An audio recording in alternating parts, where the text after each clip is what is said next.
PSA Study provides online PTE training.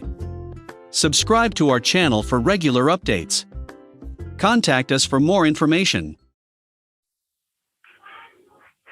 Hello all, welcome to PSA Study. We are glad to inform you that we are now assisting students for PT and RT. In this video, we will discuss about the importance of enabling skills, which is going to be a very hot topic. Please do visit our channel PSA Study for more videos on PT and RT and contact us in case if you need any further information. So guys, how important the enabling skills are. Can you see a scorecard? So we have communicative skills and as well as the enabling skills. Communicative skills are listening, reading, speaking and writing, whereas enabling skills are grammar, oral fluency, pronunciation, spelling, vocabulary and written discourse. So guys, how important the enabling skills are. To get the answer to this question, let's look at the difference between communicative skills and enabling skills first and find out how they are assessed in our exam. When we see at the scorecard, there are two different of skills which are tested, communicative skills and enabling skills. Communicative skills are the skills that you get through your speaking, writing, reading and listening, whereas the enabling skills are fundamental or basic skills required to communicate without a problem. So we have grammar, fluency, pronunciation, vocabulary, spelling and written discourse. Actually, we don't get any question which directly measure these skills. Like we don't have a question of grammar or we don't get assessed for pronunciation by asking to pronounce a particular word, but these enabling skills are assessed with the help of the questions being asked in communicative skills, like speaking, reading, writing and listening. So guys, I have a small question for you over here. Suppose if you have 60 marks in pronunciation, this pronunciation I'm talking about. So if you have 60 marks in your pronunciation score, will you be able to get straight 90 in speaking? 100%. You can see the score over here also. The pronunciation score is only 79, whereas the speaking score is straight 90. But if the fluency score is 50, 60 or 70, will you be able to get 90 in speaking? Well, definitely not. As I said, there are four skills, writing, reading, speaking and listening. And if we talk about enabling skills, in speaking, it is measured with the help of 5 different types of questions, which are read aloud, repeat sentence, describe an image, read a lecture, and answer short type question. In speaking section, basically fluency, pronunciation, and content parts are measured.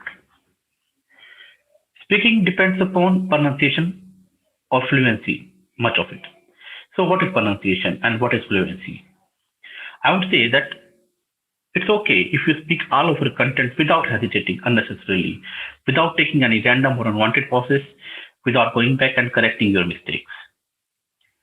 Well, we all make mistakes during our read aloud or any other sort of questions in speaking, but it depends upon your presence of mind, how you are going to handle that mistake. So if you go back to that particular word where you have committed a mistake, or whether where you hesitated, or whatever you made a mistake, definitely it would be a mistake on a particular mistake, as you're taking a pause and going to correct that out. So basically, your fluency will suffer and your fluency score will go down. But what about pronunciation? Pronunciation is nothing but the way of speaking that a particular word correctly. It can be different in different countries. Your native language might be different from my native language. So the way you pronounce a particular word may be different from what I do. So maybe fluency is something on which our speaking marks depends actually. So if we are not fluent, we will definitely not get the marks in speaking. So the way you pronounce a particular word might be different from mine, or the way I pronounce a word, but as long as the pronunciation is generally correct, we get the marks for speaking module. So what to do if we get stuck in a particular word? Because if you get stuck at a particular point, your fluency score will definitely go down. But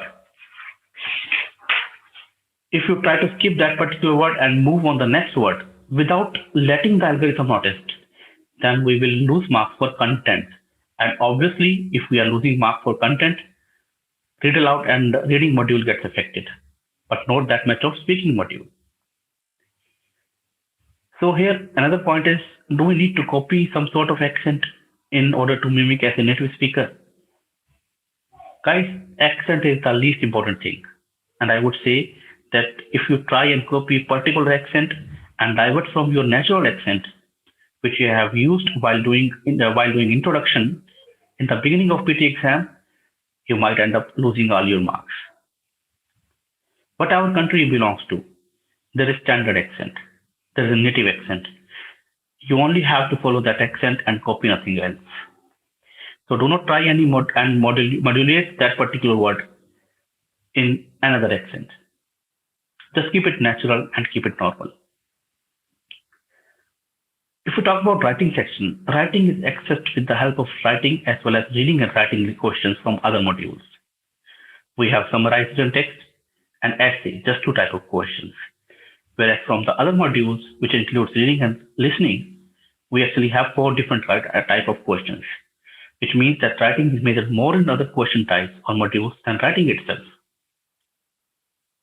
Other question types which contribute to writing sections are reading and writing filling the blanks, summarize spoken text, write from dictation, and listening FIBs. So we can see that for writing section, reading and listening are more important than writing itself.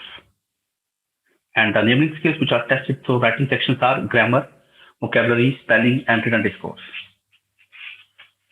So let's talk about reading section now. Reading is measured in all four question types, and that makes it one of the hardest as well as the most important question in our exam. The question which contribute to reading sections are multiple choice, single answer, multiple choice, multiple answers, reorder paragraph, reading and writing filling the blanks, and reading filling the blanks. The other question type which contribute to reading sections are read aloud, summarize written text, highlight incorrect words. Now let's talk about listening section. If we talk about listening section, then listening is measured in listening as well as in speaking listening. It has following questions like summarize spoken text, multiple choice, multiple answer question, multiple choice, single answer question, highlight correct summary, select missing words, highlight incorrect words, filling the blanks, and type on dictation. Moreover, questions from speaking like read aloud, repeat sentence, read a lecture, and answer show type questions also contribute to listening section. So it was all about speaking, reading, listening, and writing. Now let's again come to the topic about enabling skills. Let's discuss about all enabling skills in details.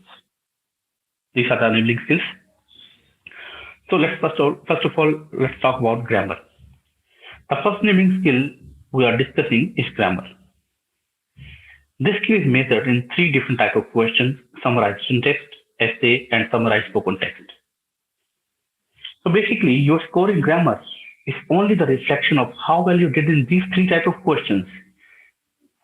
That is the reason why looking at the grammar score, it is not possible to see how well you did in your exam, as it only depends upon three question types and not the other 17 question types you do in your exam. Right? If we talk about the vocabulary, vocabulary is another enabling skill score which is measured in your exam, but it is done with the help of only four types of questions, which are answer show type questions, summarize written text, write an essay, and summarize spoken text.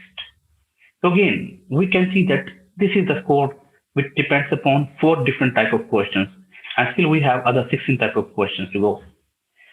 So vocabulary score also does not reflect anything significantly about your performance in the exam. The other skill is spelling, which is again a less reliable score,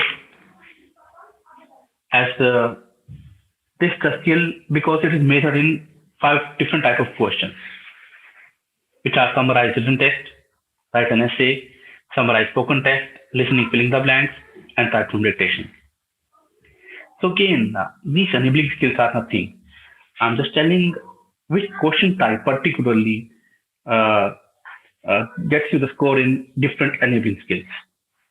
If we talk about fluency and pronunciation, then they are measured only in speaking and are measured in 4 different types of questions of speaking, which are read aloud, repeat sentence, read a lecture, and describe image. Fluency and pronunciation area actually better indicate how you did in your exam, basically, especially in speaking section. The last enabling skill is written discourse. If we talk about written discourse, then this is checked only with one question, right? Only with one question. That is write an essay only. Many people ask what is a written discourse. Anyway, written discourse marker are the expression we use to connect our ideas to move from one paragraph to another paragraph or to move from one sentence to another sentence. So you can see how well you did in your write an essay, particularly if your written discourse is good. And this enabling skill is least important. So these are the 4 communicative skills score and 6 enabling skills score, which I just have told you. Your enabling skills scores are less reliable than communicative skills. That's why authorities do not look into enabling skill score, and even Pearson doesn't suggest anybody to just go through this enabling skill score. Hopefully the doubts regarding enabling skills and communicative skills are clear to you now, guys. This was all about. Thanks for watching our video. Please do like and subscribe to our channel and comment if you have any doubts. You can also join our Telegram group through the link given in the description for practice or contacting us. Thank you very much.